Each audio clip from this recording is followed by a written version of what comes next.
The morning sun stretched lazily over the silver roofs of Ezi village, washing the earth in warm gold. Birds chirped in the mango trees as women fetched water from the stream, their laughter echoing through the dusty paths. In the compound at the far end of the village, Jane sat quietly before a pot of simmering soup, her eyes fixed on the firewood crackling beneath it. The aroma of pepper and smoked fish filled the air, but Jane's heart felt heavy. Since her husband, Stephen, died 2 years ago, nothing had smelled, looked, or felt the same. Stephen had been the light of her world, gentle, patient, and full of laughter. He was the kind of man who sang while pounding yam and called his wife, "my sunshine." Their marriage had not been rich in money, but it was rich in peace. When death snatched him after a brief illness, Jane's life fell apart like a broken calabash. His family insisted she remain in the compound as tradition demanded. She didn't argue. In her heart, she wanted to honor his memory and fulfill the promise she made to him on his sickbed. "Take care of Mama," he had whispered, gripping her hand weakly. "Promise me you won't abandon her." So she stayed, even when Mama Stephen's tongue turned sharper than a razor. The old woman never forgave Jane for outliving her son. "You ate his destiny," she would sneer whenever Jane walked past. "Ever since you entered this family, misfortune followed us like flies." Each day was a test of patience. Jane would rise before dawn, sweep the compound, fetch water, cook, and tend to Mama Stephen's needs, all while enduring insults that cut deep. "Lazy woman," the old woman would shout, even when Jane had done all the chores. Sometimes Jane would weep quietly in her small room, clutching Stephen's old shirt to her chest. "If only you were here," she would whisper. "You'd protect me from all this." The only light in her dark world was Cynthia, her late husband's younger sister, and once her best friend before marriage. They had grown up together in the same village, laughing, gossiping, and dreaming about their futures. Even after Jane married Stephen, their bond remained. Cynthia would often slip into her room at night to share village gossip or complain about their mother's sharp tongue. But lately, Jane had begun to notice a change in Cynthia. Her once innocent laughter now carried a strange confidence, her eyes always sparkling with secrets. Men trailed her like shadows wherever she went. She loved attention, the kind that came with fine clothes, perfumes, and money. Mama Stephen turned a blind eye, proud that her daughter attracted wealthy admirers. "A beautiful girl like you deserves comfort," she often told her. "Don't end up like that widow wasting away here." One hot afternoon, Cynthia burst into Jane's room, her face glowing. "Jane!" she exclaimed. "Come and see who I've brought." Jane followed her out excitedly. A tall man stood near his car, his smile calm and eyes kind. He wore a neat native attire that spoke of city life, fine embroidery, polished shoes, and a faint scent of expensive cologne. "This is Ben," Cynthia announced proudly. "He's the man I told you about." Ben nodded politely. "Good afternoon, madam." "Officers unhappened." Jane smiled shyly. "You're welcome." As they sat and talked, Jane studied him quietly. He was different from the other men who chased Cynthia.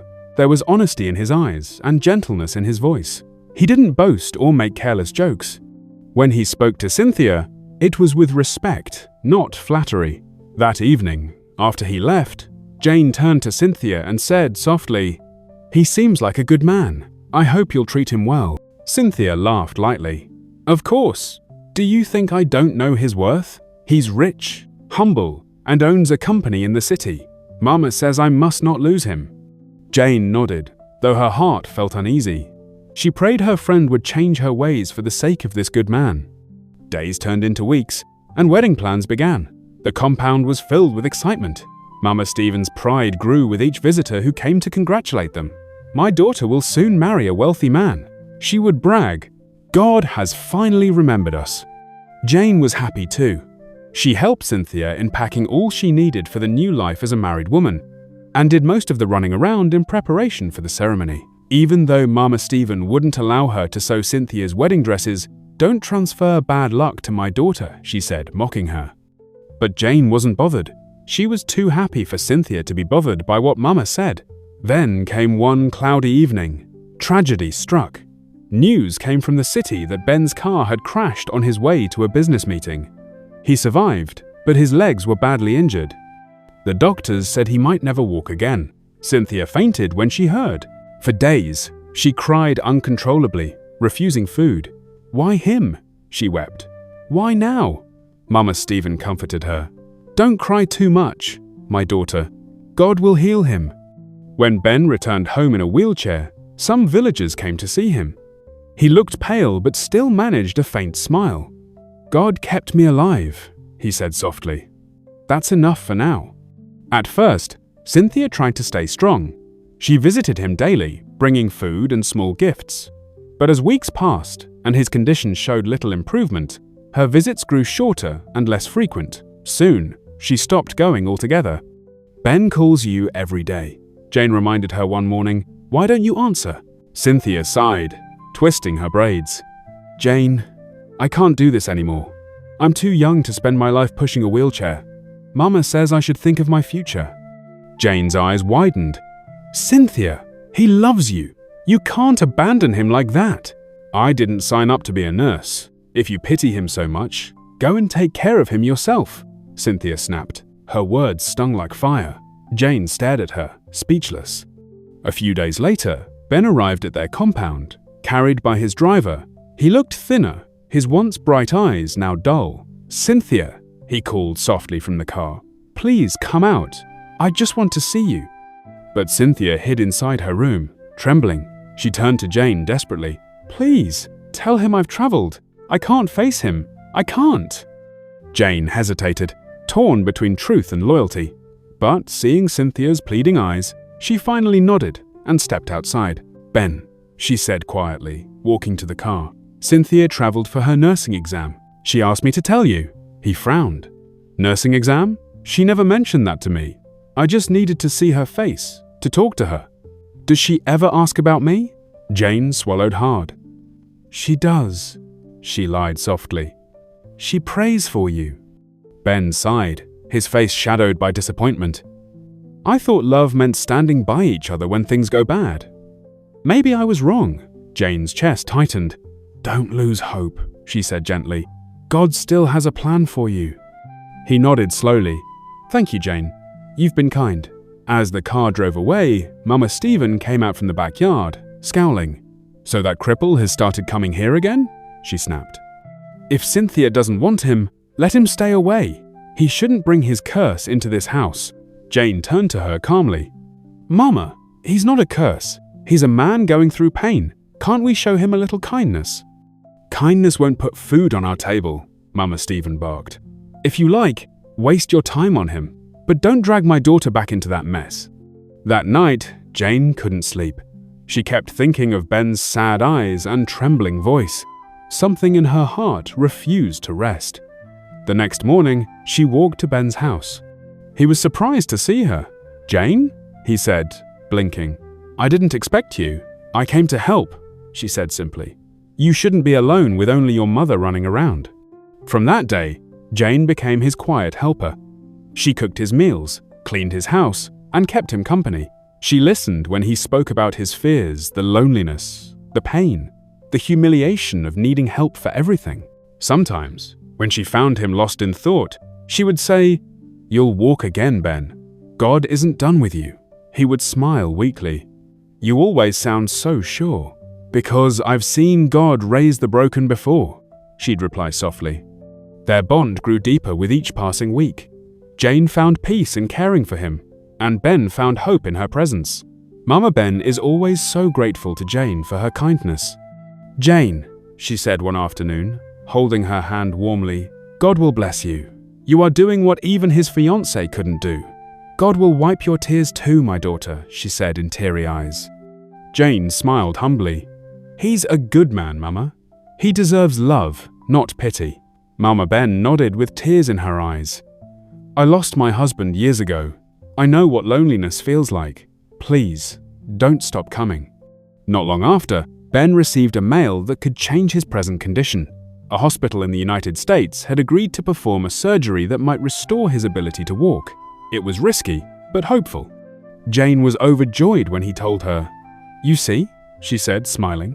"Didn't I tell you God still has plans for you?" He chuckled. "If I ever walk again, Jane, you'll be the first person I'll dance with." She laughed, her eyes bright. Then I'll start learning new dance steps." Before he left for the operation, he held her hands tightly. "I don't know what I did to deserve your kindness," he said. "When everyone left me, you stayed." "You don't owe me anything," Jane replied softly. "Just come back healed." When he traveled, Jane prayed for him every night, lighting a small candle before his picture. The days stretched into weeks, and the weeks into months. Life returned to its usual rhythm, though she missed his laughter and gentle teasing. One afternoon, as she sat sewing in her shop, Cynthia approached, dressed in new clothes and gold jewelry. "So," she began casually, "you still visit Ben's house, Abby?" Jane looked up calmly. "He's in the U.S. for treatment." Cynthia scoffed. "Poor thing. I doubt that surgery will work, but it's fine. I've moved on. There are better men out there." Jane sighed, shaking her head. "You used to have a good heart, Cynthia. What happened to you?" Cynthia smiled coldly. "Life happened. Not everyone can survive on patience like you. Some of us want more." Jane didn't respond. She simply focused on her stitching, her heart heavy with sorrow for the friend she once loved like a sister. Months later, Ben returned home. The village buzzed with news of his arrival. People said the surgery had worked, that he could walk again, but no one had seen him yet. Jane decided to visit him quietly the next morning. When she arrived, he was sitting outside on his wheelchair. He smiled as she approached. "Jane, you came." "Of course," she said warmly. "How was the trip?" "It went well," he replied. "But the healing?" He signed bitterly. She nodded in understanding, her eyes full of sympathy. "Don't worry, God's time is best." He smiled to himself. "You always say that." As they talked, she noticed a spark in his eyes she hadn't seen before. Something had changed, a quiet strength beneath the gentleness. When she stood to fetch water, he watched her silently, his heart swelling with unspoken feelings. When she returned with his water, she froze. Ben was standing. Her mouth fell open. "Ben, you're standing." He smiled softly. "Yes, Jane. I wanted you to be the first to see me walk." She dropped the tray and ran to him, tears streaming down her cheeks. "Oh my God, you're healed!" He laughed and opened his arms. She hugged him tightly, crying and laughing at once. "I knew it," she whispered. "I knew you'd walk again." He looked into her eyes, his voice gentle. "I wanted to surprise you. I've missed seeing you smile." She blushed, wiping her tears. "You're full of surprises, Ben. Let me go and tell Cynthia the good news." But his smile faded slightly. "No, Jane, don't tell her. She doesn't matter anymore." She blinked. "What do you mean?" "You stood by me when no one else did," he said softly. "You gave me hope. I've realized something. I love you, Jane." Her heart stopped. She stepped back, shaking her head. "No, Ben, please don't say that. My sister-in-law and mother-in-law will kill me if they hear this." He took her hands. "You don't belong to their cruelty anymore. You deserve happiness." Tears welled in her eyes. "Still, I can't do this. I can't betray my husband's memory or my family." She pulled away and hurried off, leaving him staring after her. Jane could barely sleep that night. She lay awake listening to the distant hoots of an owl and the croaking of frogs by the stream. Her heart felt as if two spirits were at war within her, one urging her to accept the new life reaching out to her, and the other binding her with the weight of loyalty and fear. Ben's voice echoed in her mind. "You stood by me when everyone left. I love you, Jane." She pressed her palms over her ears as if that could silence his words. "No," she whispered into the dark. "It's wrong. I can't." When morning came, she washed her face with cold water and forced herself to smile. She would not go to Ben's house again. Her time as a caregiver was over.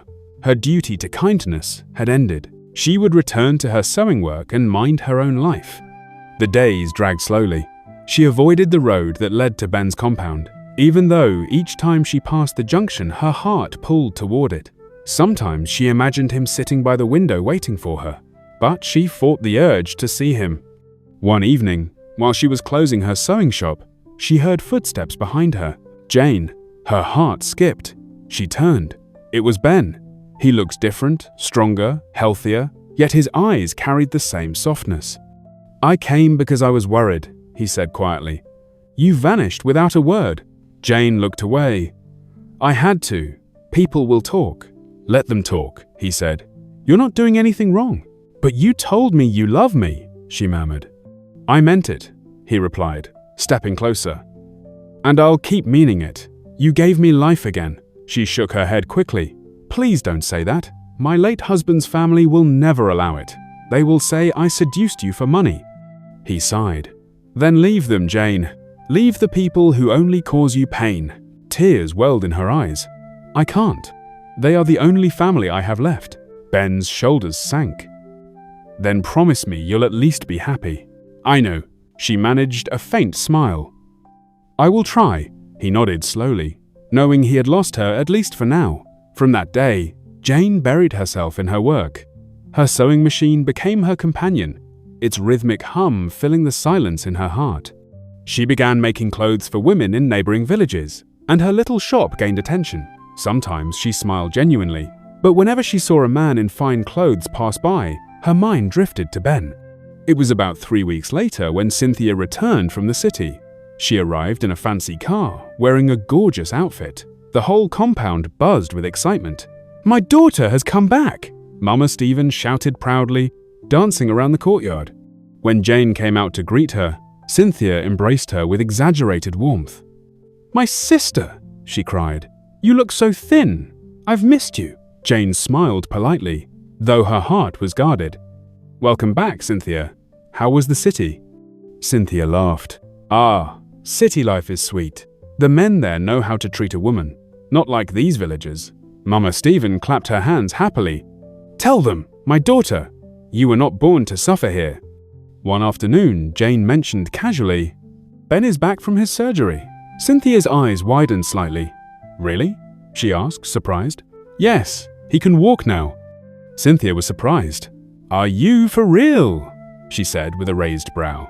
"Wow, that's good news. I'm so happy right now, so my man can walk again. I need to go pay him a visit and tell him his baby is back," she said excitedly. Jane stared at her speechless, as she thought that if shame was a person, it would have been Cynthia. She shakes her head and walks away. The next morning, she dressed in a beautiful blouse and trouser and went to Ben's house. She had already painted her face lightly and rehearsed her lines. When she reached the gateman recognized her immediately. "Madam Cynthia, welcome!" She smiled graciously and walked in, her heels tapping the tiled floor of the compound. Ben was sitting under a tree, reading. When he looked up and saw her, he froze. For a long moment, neither spoke. "Ben," she said softly, forcing a tear to appear in her eyes. "You're well again. I'm so happy." He nodded slowly. "Thank you, Cynthia." She took a seat beside him. "I know I was wrong. I should have been there for you, but Mama pressured me. I even thought of studying nursing so I could take better care of you. That's why I left." Ben's eyes met hers, calm and steady. "I'm glad you improved yourself. You deserve the best." She smiled brightly. "So, can we continue our plans? We can fix a new wedding date." He shook his head gently. "No, Cynthia. That part of my life is over." She blinked rapidly. "What do you mean?" "I can't marry you," he said quietly. "I'm in love with someone else." She laughed nervously. "Someone else? You're joking." He stood up slowly, letting her see that he was indeed walking perfectly. "I'm serious. Her name is Jane." The words hit her like a spear. "Jane?" she repeated in disbelief. "My sister-in-law? That widow?" Ben nodded. "She stood by me when you left. She gave me reason to live." Cynthia's voice rose sharply. "How dare you? She bewitched you. I'll make her regret this." She stormed away, her face burning with rage. When she reached home, she burst into tears before her mother. "Mama, that witch has stolen my man. Jane wants to marry Ben." Mama Stephen sprang to her feet, her face twisted with fury. "What? That useless widow? After all I've done for her? Over my dead body? Mama, she even visits him every day. People are talking," Cynthia added, crying louder. "Then she will leave this house tonight," Mama Stephen declared. "She has overstayed her welcome." When Jane returned that evening from her shop, she met the compound unusually quiet. Cynthia sat by the door with folded arms. Mama Stephen standing beside Cynthia, her eyes blazing. "Where are you coming from?" the old woman asked harshly. "From the market, Mama," Jane answered, bowing slightly. "Liar! You think I don't know you went to see Ben?" Jane froze. "Mama, Shut up," Mama Stephen barked. "You shameless woman! After all my kindness, you want to destroy my daughter's life?" Tears filled Jane's eyes. "Mama, please, it's not what you think." Cynthia stepped forward. "So it's true! You and Ben. I trusted you, Jane. I shared everything with you, and this is how you repay me?" Jane shook her head helplessly. "Cynthia, I only opted to help him with some errands when you left him, which you are aware of. I never planned anything." "You're a liar," Cynthia shouted, her eyes red. "You stole him from me," Mama Stephen, trembling with anger. "Pack your things and leave my house tonight. You are no longer part of this family." "Mama, please," Jane sobbed, falling to her knees. "Where will I go? I've lived here since Stephen died. 10 hundredends. Go to your new man's house," the old woman shouted. "Maybe he'll build you a palace, but you will not stay under my roof." Jane wept bitterly, clutching her small bundle of clothes. She turned to Cynthia, hoping for mercy. "Cynthia, please speak for me. You know I've never wished you harm," but Cynthia's face remained hard. "You brought this on yourself." The sun had set when Jane finally stepped out of the compound. Neighbors watched from afar as she walked down the dusty road with her bag on her head and tears streaming down her face. The same compound that once echoed with her laughter now pushed her out like an unwanted stranger. She wandered aimlessly until she reached her little sewing shop. It was dark, but she managed to unlock the door and sit on the small stool inside. The smell of cloth and thread surrounded her, reminding her of better days. She buried her face in her hands and wept until her chest ached. As she sat there in silence, the sound of a car engine broke the stillness. Headlights swept across the room. Someone stepped out. "Ben." "Jane," he said softly, walking toward her. "I went to your house, and they told me what happened." She wiped her eyes quickly. "Ben, please go. You've caused me enough trouble." He knelt beside her, his voice filled with pain. "I'm sorry, Jane. I never wanted this. If I had known, I would have kept quiet about my feelings." She looked at him through tears. "Maybe this is how fate wanted it. I've lost everything again." "No," he said firmly. "You haven't lost everything. You have me. My mother loves you already. We can be your new family." "All one." Jane shook her head weakly. "I can't live off your pity." "It's not pity," he whispered. "It's love." The sincerity in his eyes melted her resistance. Slowly, she nodded. "What will people say?" "Let them talk," he replied gently. "They didn't live our pain." He helped her stand, took her small bag, and guided her to the car. As they drove away, she looked back once, at the compound that had been her home, the only home she'd known since Stephen's death. Her heart broke again, but this time there was also relief. She was free. When they arrived at Ben's house, Mama Ben came out to meet them. The old woman rushed forward, gathering Jane into her arms. "My daughter," she said tenderly, "you're safe here. Don't cry anymore." Jane burst into tears against her shoulder. "Thank you, Mama." That night, Jane slept in the guest room, and for the first time in years, she slept peacefully. No insults, no fear, only quietness. Morning brought the scent of new beginnings. She woke up early to prepare breakfast. When Ben came out, he smiled at the sight of her arranging the table. "You'll spoil me with kindness," he teased. She smiled shyly. "It's the least I can do." He looked at her warmly. "You've already done more than anyone ever has." Days passed, and their bond deepened. They worked together on small projects. Jane began designing clothes for Ben's company uniforms, and he paid her fairly. The villagers soon started whispering again, but this time Jane ignored them. For once, she felt valued. Cynthia, however, was not at peace. Ever since Jane's departure, she had become restless. No amount of gold or fine clothes could fill the emptiness she felt. Sometimes she stood by her window, watching the road that led to Ben's house, bitterness rising in her chest. "She stole my destiny," she muttered one night. But destiny had its own justice. Weeks later, Word spread through the village Cynthia was pregnant. When news reached Mama Stephen, she almost fainted. Pregnant? By who? She cried. Cynthia knelt down, crying. I don't know. What do you mean you don't know? The old woman shouted. Which of those city men is responsible? None of them came forward. Each denied ever knowing her beyond casual friendship. The same villagers who once praised her beauty now mocked her behind her back.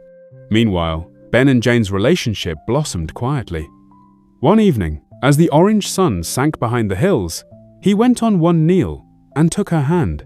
Jane, he said softly, I've loved you from the moment you wiped my tears when I had no strength to stand. Will you be my wife? Tears filled her eyes, but this time they were tears of joy. Yes, Ben, with all my heart. The day after Ben's proposal, Jane woke up with tears of joy on her cheeks. The morning sun poured softly through her window, bathing the room in gold. For a long moment, she simply sat on her bed, letting the light wash over her. It felt as though God himself had opened a new chapter in her life. Ben had gone to the city early that morning to make arrangements for the wedding. His mother had insisted on overseeing every detail. This wedding, Mama Ben said with pride, will wipe away every tear you have cried. Oh, she laughed softly, her heart swelling. It was the kind of laughter that came from the soul, the kind she hadn't known since after Stephen's death. Meanwhile, news of the wedding spread like wildfire through the village. Women at the market gossiped endlessly. Some rejoiced for Jane, calling her the woman whom God had remembered. Others whispered that she must have used charms to win a wealthy man's heart. But Jane paid them no mind. She had learned long ago that people would always talk whether you cry or smile. Mama Stephen, however, was not silent. The moment she heard the news, she flung her wrapper across the room in fury. That useless widow wants to embarrass us, she shouted. Cynthia, now pregnant, sat quietly in front of the house, her eyes dull. Do something, Mama Stephen demanded. Go and tell that man she bewitched him. You cannot sit here and let her win. But Cynthia only shook her head. Mama, it's too late. He loves her. He won't listen to me. Then I'll go myself, Mama Stephen declared, tying her wrapper tightly around her waist. That evening, she marched straight to Ben's house. When Mama Ben opened the gate, her smile faded at the sight of her visitor. What do you want, Mama Stephen? She asked coldly. I came to warn your son, the old woman snapped. That widow you are sheltering is a witch. She destroyed my family, and now she's after yours. A witch, you say? The same woman who cared for your daughter's fiancé when everyone abandoned him? Mama Ben asked in disbelief. That's her trick. She used pity to trap him. Mama Ben stepped closer, her eyes hard as steel. You call it pity. I call it love. My son was broken and that woman helped him stand again. She is not your problem, your own wickedness is. Mama Stephen's voice shook with rage. You will regret this. Both of you. Go home, Mama Ben shouted. With that, she shut the gate. For the first time in her life, Mama Stephen felt powerless. She walked home in silence, the heavy sound of her slippers echoing on the dusty path. By the time she arrived, Cynthia had locked herself in her room. The once proud woman sat alone in the dark, her hands on her swollen belly, whispering through tears, What have I done to myself? When the wedding day finally arrived, the whole village gathered. Church choir singing joyfully. Jane in her elegant wedding dress smiles beautifully as she walked slowly down the aisle. Ben stood at the altar waiting, his face beaming with excitement. The pastor smiled as he began. Marriage is not the joining of two perfect people, but two hearts willing to grow together. When he finally said, You may kiss the bride, cheers erupted through the church. From a distance, Cynthia stood at the church side door watching them, her eyes filled with tears. She had come secretly, unable to resist seeing what she had lost. Her mother had begged her not to go, but she came anyway, hoping for something, perhaps forgiveness, or maybe closure. As she turned to leave, a young woman recognized her and whispered to a friend, Isn't that Cynthia, the one who left her crippled fiancé? The other woman nodded. That's her. See her condition now, heavy with child and no husband. And owned Doc. Their words stung like fire. Cynthia walked away quickly, her chest tightening. She didn't stop until she reached the stream behind the village, where she collapsed onto a rock and cried bitterly. One day, a messenger came to their home. "Madam, someone is outside asking to see you." Jane stepped out and froze. It was Cynthia. She looked frail, her face thin, her once bright eyes now dulled by sorrow. She held a baby to her chest. "Cynthia," Jane whispered. Cynthia fell to her knees. "Jane, I came to beg. I have nowhere else to go. Mama is sick, and I have no money." Jane felt pity for her and followed her with money and foodstuffs. Mama Stephen's eyes filled with tears. "My daughter," she whispered, "after everything I did to you, why do you still care for me?" Jane knelt beside her. "Because hate is a heavy load, Mama. It doesn't heal anyone." The old woman wept. "Forgive me, Jane. I was blinded by pride." Jane held her hand gently. "You are forgiven, Mama." Days later, Mama Stephen passed away peacefully, surrounded by Jane, Cynthia, and Ben. Though her death was painful, it brought healing. Cynthia, humbled and changed, decided to stay in the village to raise her child while selling provision in a small shop. Dear viewers, share with us what you learned from this story in the comments section. If you would like to see more stories like this, kindly like, subscribe to this channel, and share. Thank you.